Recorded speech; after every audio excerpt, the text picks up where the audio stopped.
I hope you all are doing well. Today, we are going to take up the lesson From Here to There from our EVS textbook, Looking Around.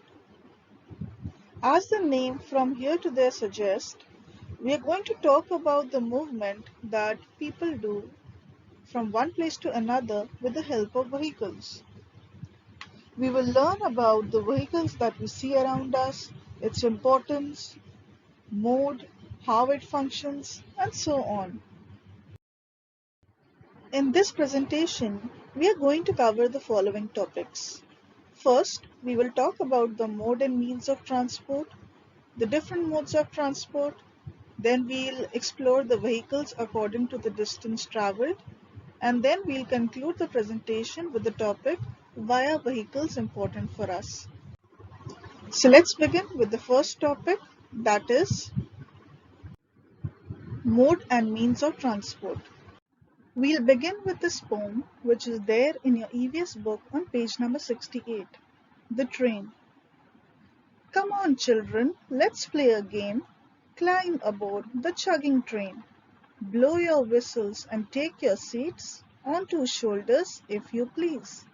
Forward, backward, forward. But in a line, don't run outward. Stay in line and shut your eyes. With open eyes, you'll nothing spy. Chug, chug, chug, the train is on its way. Stop, stop, stop, all the stations say. On roads of iron we move to and fro. Here come the lights, and there they go. Across the meadows, over the hills, past aging farmers, temples and mills, past village wells, and a lush green field with broken walls and a potato field. Chug, chug, chug, the train is on its way. Stop, stop, stop, all the stations say. Smoky clouds, fairs and crowds, village fairs, riders on mares, flocks of birds, clustered huts, bridges and paths, dhobi ghats, small tea shops, puddles and flocks. Chug, chug, chug, the train is on its way. Stop, stop, stop, all the stations say. Well, students, I hope you all like the poem. In this poem, we can see some children playing the game of train. Each one is standing one behind the other in a line like the engines of the train.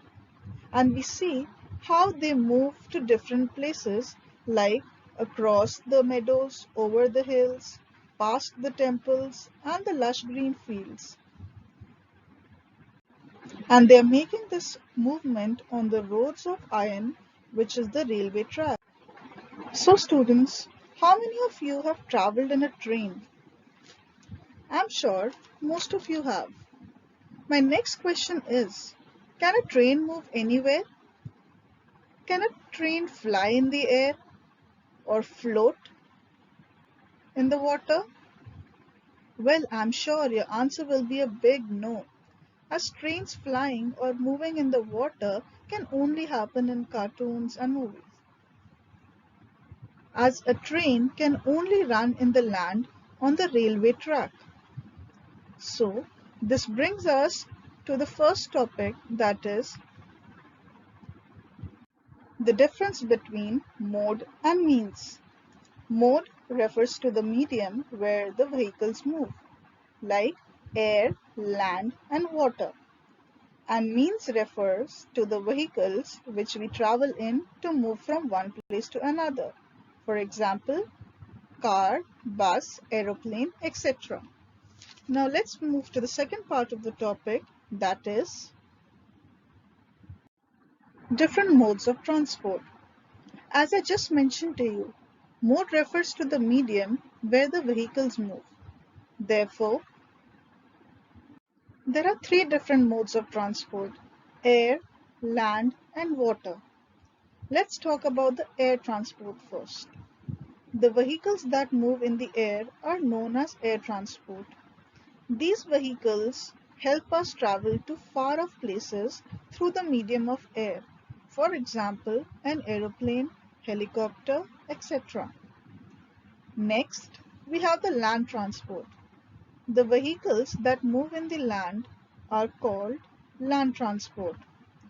These vehicles help us travel to nearby and far off places. For example, car, scooter, etc. And at last, we have the water transport. The vehicles that help us travel on water are known as water transport. They help us travel to far off places and places with a certain distance having connectivity through waterways. For example, a ship, ferry, etc. Now let's move to the third part of the topic, that is exploring vehicles according to the distance traveled. On page number 70 and 71 of your EVS textbook, we can see that there are 6 children who are talking to each other about something. Let's find out what they're talking about. The first child says, I went to my uncle who lives in Delhi. Earlier, we used to go from the railway station to his house in a bus. But this time it was great fun. We went by the metro, which went through an underground tunnel. We did not even come to know the cars were running on the road above the tunnel. Second child says, it was my bua's wedding. I met many relatives. We had a good time eating, drinking and playing. Bhaiya came from America in an aeroplane. Imagine, he came from so far but reached here in one day. Bua looked very beautiful when she was going in the palki. The third child says, I went to my Nani's house in Kerala. Where she lives, there is water everywhere. From the station, we could have taken a bus or a taxi to reach her house. Instead, we took a boat straight to her house. It felt a little strange, but we had fun. The next child says, we went to Shimla during the vacations. The bus moved on the zigzag roads on high mountains. It was very scary when we looked down. We had to walk long distances in Shimla. My dadi would get tired very quickly. We would make her ride on the horse. I never got tired. I enjoyed walking. The next child says, my khala lives very close to our house. Whenever I feel like going to her, I quickly climb on my bicycle and rush to her place. Ma and Chotu have to take a cycle rickshaw to go to Nani's house. The last child says, I went to my Mamaji's village. From the railway station, there is no bus going to his village. So we went in a bullock cart. We crossed lush green fields on the way to the village. I loved the sounds of the bells tied around the necks of the bulls. So children, with the help of the conversation between the 6 children, we can easily figure out that they're talking about how they spend their summer vacation, the places they went to, and the different kind of vehicles they traveled in. Therefore, it will be right to say that we choose our mode of transport and the means depending on the distance and time it will take to reach a particular place. For example, if I have to travel to a nearby market from my home, I would prefer a car, a taxi, a cycle rickshaw, or an auto rickshaw. But if I have to travel to a place like Goa, which is a far off place, then I would prefer choosing an aeroplane or a train as it would help me reach there in a much faster and comfortable manner. Now let's move to the last part of the presentation, that is, why are vehicles important for us? Vehicles make our life easy and comfortable in so many ways.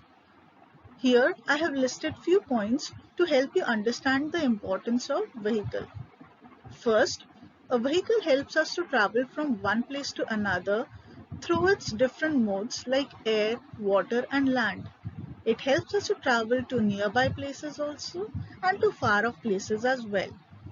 Second, it saves our time compared to walking on foot.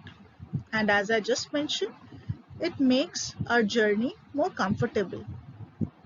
Third, It helps us to transport or move goods from one place to another.